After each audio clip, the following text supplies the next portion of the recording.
Olá, estamos no ar com um pauta especial. Vamos falar da relação do que você come com o câncer. Alguns alimentos, como aqueles à base de carne processada, são risco certo para a doença. O alerta é da Organização Mundial de Saúde. Mas também vamos falar sobre a Sétima Arte em Penedo. Há um festival de cinema que está trazendo produções de universidades de todo o país e também de grandes nomes nacionais.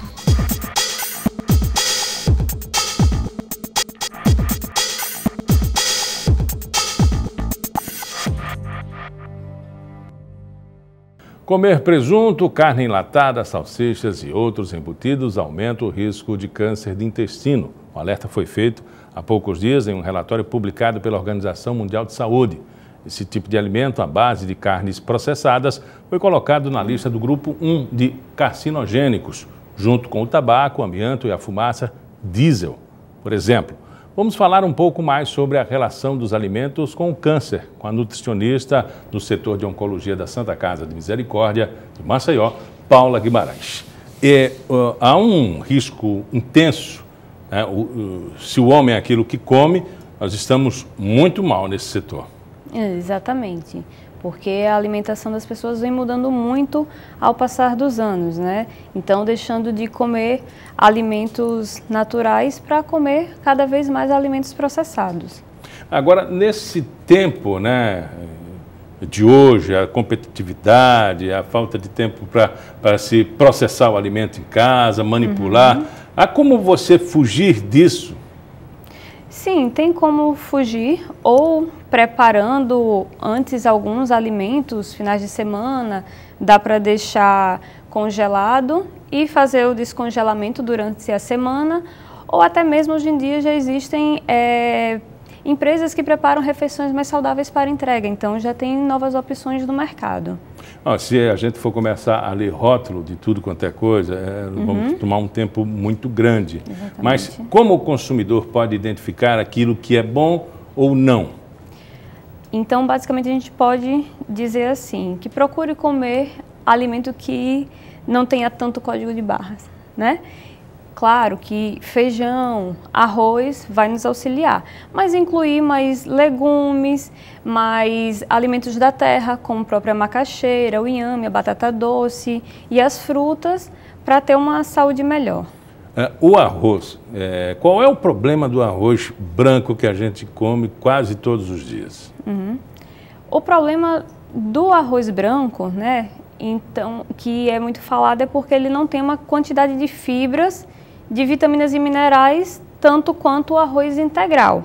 Porém, se a alimentação estiver adequada, também com frutas, com verduras, acaba compensando e aí o arroz branco não passa a ser um perigo. Qual o papel dessas fibras? Dessas fibras, elas auxiliam no bom funcionamento do intestino, a controlar ou reduzir colesterol, a glicemia. Então, vão ter várias funções dentro do organismo. A senhora falou que fuja do código de barra. Enlatados, em geral, têm código de barra a valer, né? Isso. Qual é o problema do enlatado?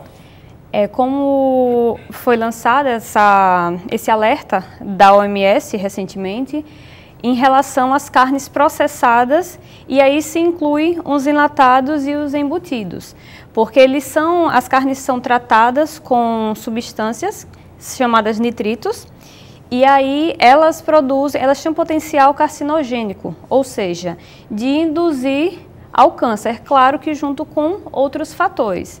Além disso, são ricas em gorduras, são pobres em fibras e o excesso de peso é um fator de risco para vários tipos de câncer, inclusive o câncer de mama, que é um dos cânceres que mais acomete as mulheres no Brasil.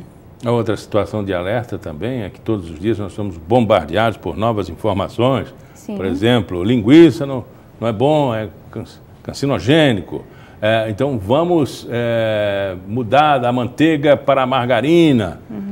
E a nossa avó dizia, eu sempre cozinhei com gordura animal, nunca tive problema. Sim. O que é melhor realmente? Gordura animal, manteiga, margarina ou azeite? O ideal é não cometer excessos. Então, você pode utilizar a manteiga, mas não em grande quantidade. O azeite é um alimento bom, tem gorduras chamadas gorduras benéficas, mas também não há de se consumir em quantidade excessiva. Então, tudo com moderação dá para ser utilizado. A gordura animal, que a nossa avó tanto usava, comprava banha de porco para fazer tudo que a gente faz hoje em dia. Exatamente. Então, o problema maior das gorduras é a alta temperatura em que elas são submetidas para o processo de fritura de alguns alimentos. Então, acaba transformando o tipo de gordura em que ela está inicialmente e aí acaba fazendo mal. Há também uma avalanche de informações com relação às novidades no processo alimentício, como, Sim. por exemplo, frutas desidratadas e geralmente algumas que são manipuladas na fábrica. Né? Qual é o perigo dessa manipulação e se a fruta desidratada ela contém os nutrientes, as vitaminas necessárias para o nosso corpo, que a natural também tem? O problema maior dessas frutas que são manipuladas é o fato de poder ter contaminação durante a manipulação. Então, é preferível que você consuma uma laranja, por exemplo, que venha fechada, que você compre na feira fechada. E não tem a necessidade de comprar uma laranja que já vem descascada no supermercado. As frutas desidratadas, a utilidade que eu vejo para elas seria somente para indivíduos que, digamos, estão praticando algum esporte e não tem como acondicioná-las. Fora isso, o mais natural possível. Então, as frutas em sua forma natural. Alguns produtos, inclusive com o rótulo chamando a atenção para a possível contaminação de glúten, mesmo que não contenha. A senhora pode explicar esse processo? Certo. É porque algumas pessoas possuem intolerância ao glúten, então elas não podem consumi-lo. Só que o que acontece? Como foi mencionado, pode ser que alguns alimentos, mesmo que na composição dele não contenha glúten, eles possam ser contaminados pelo que a gente chama de contaminação cruzada. Então, a indústria produz um determinado alimento numa máquina que contém glúten.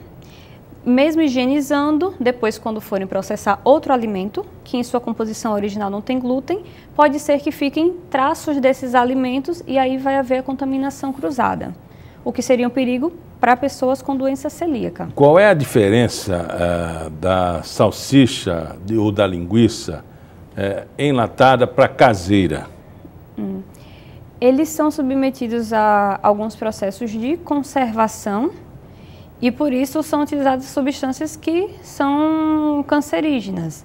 Então eu creio que o indivíduo quando faz em casa não coloca essas substâncias, né? Então faz um hambúrguer caseiro, já está fazendo um hambúrguer com temperos naturais, que é muito diferente do hambúrguer, por exemplo, que vem da indústria. Escuto também, e é comum ouvirmos isso, que determinada pessoa nunca fumou e teve câncer. E alguns dias eu tenho um tio que tem quase 100 anos, fuma todos os dias e não tem câncer. Como explicar isso? Isso é uma exceção à regra? Do uso do tabaco com esse câncer. Então, algumas pessoas realmente nunca fumaram e passam a ter câncer de pulmão. Não foi isso? Isso. Mas pode ser que pelo ambiente mesmo, que vivam ou que convivam com pessoas que tenham fumado, então essa pessoa acaba ingerindo essa substância tóxica. Quanto a essa outra pessoa que diz que fumou por muitos anos e não desenvolveu câncer, pode ser que outros fatores estejam protegendo. Mas aí ficaria melhor um oncologista para explicar essa questão do surgimento, ou melhor, do não surgimento do câncer nessa pessoa. Dietas que servem de alerta, como não comer enlatado, fazer uma alimentação natural, elas são, vamos dizer assim, preventivas. Agora, Exatamente. Quando o cidadão já tem o problema, já está instalado, a dieta é muito mais rigorosa, passa disso também? Quando a pessoa não tem a doença, tem que evitar esses alimentos. Quando já tem a doença, então o recomendável é que não consuma, porque se está combatendo o câncer e cada vez vai ingerindo alimentos que têm a substância que promovem o câncer, então em vez de reduzir o processo, pode estar acelerando. Então tem dieta específica, a depender também se o indivíduo está desnutrido, se ele está com um estado nutricional melhor, né? Se há necessidade de uso de suplementação, indicado para cada pessoa. E muda também, por exemplo, assim, paciente mais debilitado, na quimioterapia e radioterapia, a atenção é muito maior? Sim, durante o processo de quimio e radioterapia, a atenção é bem maior. Principalmente porque ocorrem algumas alterações, por exemplo, podem ter diarreia, ao contrário, constipação intestinal, vômitos, falta de apetite, o sabor dos alimentos muda, então alguns pacientes passam a ter um gosto metálico na boca, que é comum. Então a alimentação também vai ter que se adequar a essas condições que eles estão. Esse paciente, obviamente, vai depender de paciente a paciente, mas o tempo de exposição, por exemplo, dele, a fumaça do óleo diesel, o tabaco, se ele já teve uma vida bem regrada com relação à alimentação, se ele tiver algum carcinoma, for atingido pela doença, o tempo de recuperação dele muda, né? É um paciente que aceita mais o tratamento? Sim, e o tempo do tratamento, a resposta ao tratamento químio e radioterápico também é modificado de acordo com o estado nutricional. Então, uma pessoa que está bem alimentada, ela consegue ter uma resposta muito melhor a esse tratamento do que uma pessoa que não tem uma alimentação direcionada para aquela doença. Conversamos com Paula Guimarães, nutricionista do Centro Oncológico da Santa Casa. Muito obrigado pela entrevista. Eu que agradeço. No próximo bloco vamos falar sobre o Festival de Cinema de Penedo, que tem produções universitárias e também de grandes nomes nacionais.